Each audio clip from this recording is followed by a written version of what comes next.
Hey guys, this is TheEnder bringing you set 5 from the Sonic All-Stars Tournament, Movie versus By Hero.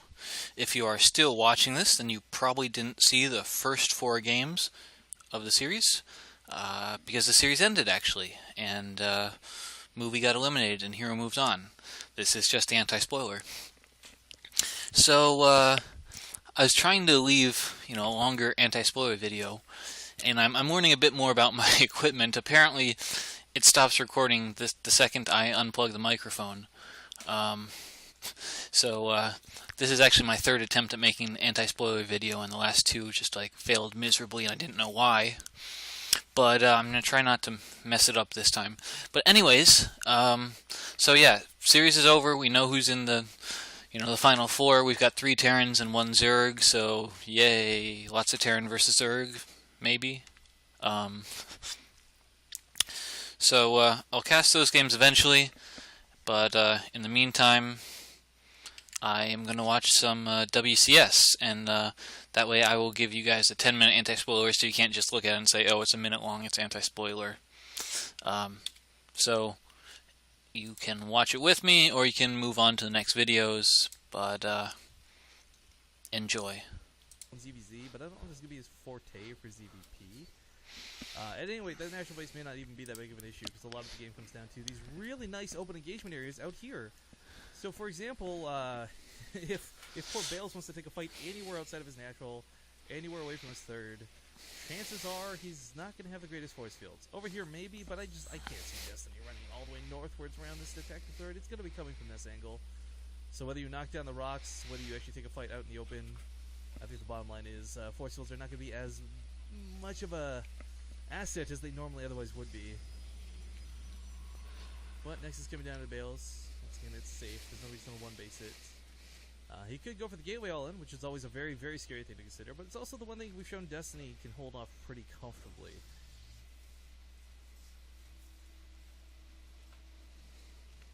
However, only 1 gas still for the time being. Not looking to rush this out, but we'll get that speed as soon as he can.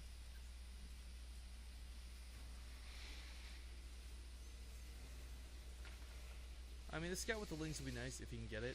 Getting up the rocks, or getting up the ramp through this, easier said than done. There's the Mothership Core, of course, waiting. There's the Zealot looking to swipe.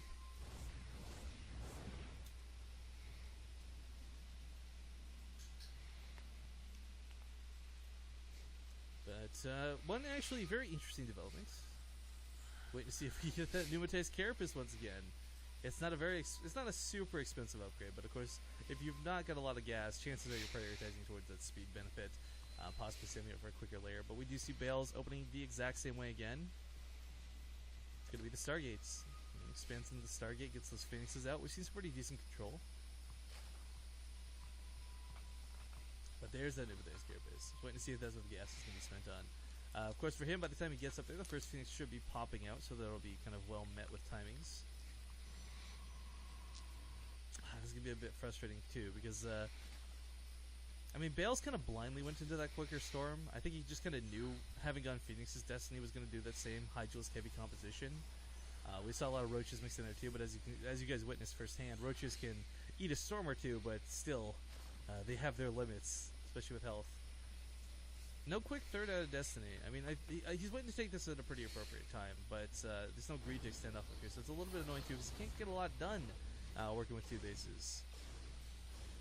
Actually, hang on, I take all this back. 4 extractors, we don't have an evolution chamber or a Roach Warren. This might just be 2-base muta. I'm not sure I love this choice, though. And to explain the thought process on why, of course, he's going to be building into Phoenixes. He's confirmed this at this point. He's going to lose 2 Overlords. First blood. I know that wasn't First Blood, but again, guys, I'm sorry. Solo casting, I don't have my brains or my head screwed on tight. Sparklers are coming down, but why is the layer so fast? I'm really curious, because my thought process is either it's going to be Swarm Host or it's going to be Aspire. There's no way he just goes blind Hydras, or, sorry, what should I say here? I guess naked Hydras? I think one of the biggest issues for Destiny is, look at this. This Phoenix Harass isn't that scary, but actually the Zealots are. There's nothing to deal with this. There's not a crazy amount of gateways behind this, but 3 gateways, 4 gateways is more than enough because Destiny doesn't have any defense out. He's playing this greedy, got a lot of drones, which is a fantastic move, thumbs up, but he's got no lings to work with. I don't know if he knows that this third's in danger. No, he doesn't scout any of this, sadly, so this is going to be a good chunk of head zealots here. No, he's just going straight to Hydras. Ah, no. The reason I think this is going to be bad, though, is because we do see that fast Colossus come out once again. And Bales already knew how to deal with this once. He's certainly going to know how to deal with it again. You know, Destiny's... I mean, right now, he's kind of in, like, one-trick pony mindset, but, you know, it didn't work last game. Probably not going to work again this game. Kill not cancelled. Ooh, not good here for Destiny. Not devastating damage being taken, but devastating denials going down. Because really, especially if you're going to go something Hydra heavy, you want that third base. You need as much income as possible. You need lots of minerals. You need lots of gas. Hydras are not cheap units, and oh, look at to take a fight on the ramp. Not something he's going to want to do, of course, either. So backing up with his links for the time being. Going to try and get the queens involved in the fight. Of course, he can't fight away from the hive. Sorry, the hatchery, the lair. Ugh, third time's the charm. Because, of course, if he does, then he's going to get graviton beamed in the air. So what he's trying to do is, of course, use the spore crawlers. Bales, though, has just created this awkward contain. This is one of those rare instances where, like, a ninja base would have really come in handy right around now, but a very fast... Whoa, hive coming out. Okay. Seems a bit odd to build into this, knowing your opponent's already got those phoenixes out. Going to be a little bit worrisome as well, because you can't exactly get those... they could actually technically camp, waiting for the Vipers to spawn. But Destiny did this last game. Looks like he's going to try to do it again this game, where he gets a surround on this. And let's not forget, guys, he got a cancel. He gets a cancel again. So his third base being denied, but oh my god. It's... Okay, so it's cool he's getting his own third base. You know, he shuts down his opponent for a moment. This looks very similar to King Sejong Station, just a different map and a different layout.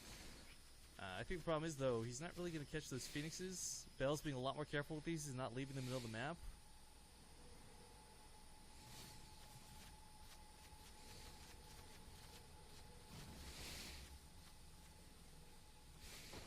And the rest get taken down. Templar Archives coming out very fast once again. This was what really shut Destiny down, guys. The Colossus were whatever. The Storms were okay, quite frankly, but they weren't devastating. The feedback shutting down the Vipers, making it so the Colossus were a problem. Well, quite frankly, were the problem. This is one of those instances where if you see this coming down early, I think Corruptors might be a little bit better in this particular scenario. I can't say that one necessarily outweighs the other, because Vipers are fantastic due to the Blinding Cloud.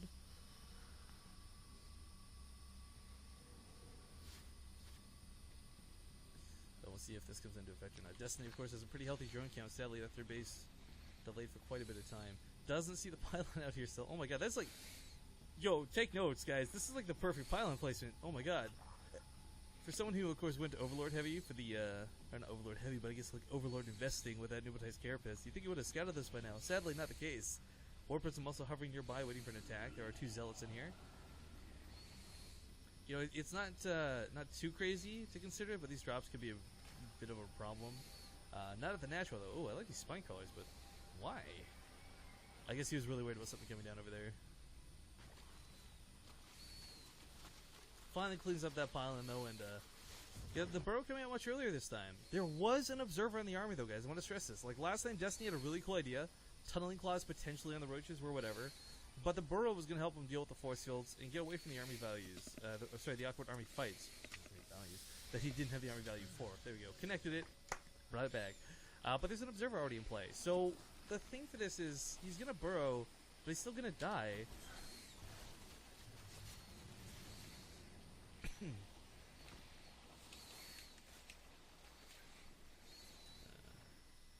Just a small note here, guys. I got a message on Skype. I mean, guys, I can't tell my mods to like go full Nazi or anything. I'm gonna ask specifically I don't. But Base Rate TV does have one chat rule, one rule here on the channel: just don't be a dick. So while I'm asking you guys very kindly to keep it clean, I know some of you guys are just here to be rowdy, and of course there's the Destiny hardcore fans out there. There's maybe a couple Bale ones floating around too. But guys, just we're all here to have a good time. We're all here to enjoy this. Why does he lift his own zealot in the air? What? Oh, I didn't realize the zealot. You can see the shadow like kicking and screaming, like "Help me, help me!" Anyway, so guys, like, don't turn on sub mode. Please don't do slow mode or anything like that. Just, I'm hoping that the good within the people can rally themselves here, and it's less painful to deal with for you guys. Anyways, focusing on the game in hand, still the War Prism gets actually a cowardly retreat. Doesn't get a lot done for anything. Composition of his opponent revealed. I mean, the big thing for Destiny with that Zergling, he sees a Colossus out, but he sees only one. That's the key thing. He now knows his opponent's not heavily investing into this. I don't think he's going to put as much emphasis on those Vipers anymore. But what he did see as well was a combination of Archons and a lot of Templar. This many Templar with this many Storms going to be no fun to deal with. Of course, you're not exactly afforded the opportunity to get something like an EMP off, but had he had his own infestors, maybe could have got some fungals, maybe some swarmos mixed in later on, I don't know. But the case remains that these storms are going to be quite deadly, no matter how you look at it. He's got a very nice army. There's a lot of force fields required to keep an army in place, though, as we saw and as predicted from these big open engagement areas. But, oh my god, those feedbacks. Destiny's got like one abduct in this. Gets the mothership core. Not a bad choice of all the things you could pick. But the buffer for Bales is starting to disappear. And these Hydras, well, there's only one Colossus. These are probably going to die because they're stuck in the Time Warp, but you could probably take a couple units out with them. Not focusing on the Templar, they actually managed to escape and turn into that Archon. Both of them with almost no health. A bit of a BM move here. I don't know what this is accomplishing, but the Overlord's set over there to just poop. This is like a therapeutic thing. Like, you know what? It makes Destiny feel better, so do it. Bales, of course, feeling pretty good. I mean, he just took a pretty heavy army engagement where he was severely outnumbered. He knows it. Sadly, did lose a good chunk of his storms through the Templar, but got all those feedbacks off of the Vipers, and that's always a good feeling. This base being taken down. This one Zealot that was awkwardly warped in before actually going to pay off pretty nicely here. Spore Coils finally start picking off some of these Phoenix. It's been a big nuisance this entire game to deal with, but these two Hydras actually might not be enough. And he's actually retreat. I think you can grab them and be able to plus Hydras. There's nothing there. There's a cannon coming down to chase these off. I mean, this sounds so silly, guys, but if this is actually like a bait to get a cannon, as long as he doesn't lose the Overlords, I guess it's worthwhile. Fight coming down the middle of the map. Charge lots coming forward. Gonna make this difficult to deal with. Destiny sitting there inside one of those storms. Gotta be careful with this, of course. Roach is not exactly super susceptible to storms. They got a very high health pool, but there's still a lot more behind this. Actually, I take that back. Only about 2 storms left, but Vipers have got nothing to Blinding Cloud. There's no Stalkers in the army. Perhaps the Immortals? Question mark, but goes for the Abduct. He's going to get this Colossus, but the storms are going left and right. Destiny is bleeding units out pretty fast. However, he's taking away most of the area of effect at this point. No storms remaining. Templar walking into their death, and he's going to crush these Immortals. They get awkward inside that Blinding Cloud, forced to walk away. A couple new Archons finish merging in on the front lines, but it's just Zealots warped in, quite frankly. Roaches can kite them. Third base was gutted a little bit while this was going on. I actually didn't even notice that. Corner of my eye. I lost about 14 workers. I wouldn't say anything devastating, but Destiny, if he can get Hydras out, would be in the best scenario. But Roaches, as we see, are even struggling to deal with this. Trying to get back to the Spine Crawlers. He just have that second layer of defense. Burrowed Roaches with Tunneling Claws running away. There's an Observer here, but they will escape with their lives for now.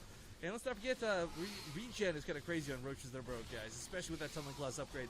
Destiny looks like he's barely going to hold on to this. And the big thing, too, is behind this, he's put a Spire down. We may see Mutas come out of this. If we do, of course, it's a great scenario to be in, but no, it's not Mutas, guys. It's going to be Broodlords. What? What? What? I guess Broodlords will actually work pretty well in this scenario. Actually, objectively looking at what's going on, because Link Stalkers weren't invested into. Stalkers in general haven't been prioritized like they were in the first game. And Bale's actually going so heavily on the Templar won't find himself too efficient versus what's going to be Broodlords. So if Destiny can hold out a little bit longer, he doesn't have a bank, he needs some money. He's going to just type the grats. He had the tools for the job, but no money to really capitalize on it. So GG is going to be called. Destiny, sadly, knocked out of today's qualifier. Like I said, he's still got one more qualifier he could potentially get through, but Bales will walk through the brackets. GG on, quite frankly, a really well-played series.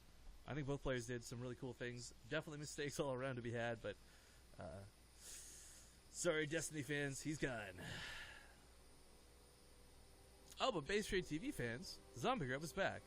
So I'm going to play some ads and get her back on the call, get her set up, and we'll see you guys in a few with another WCS match.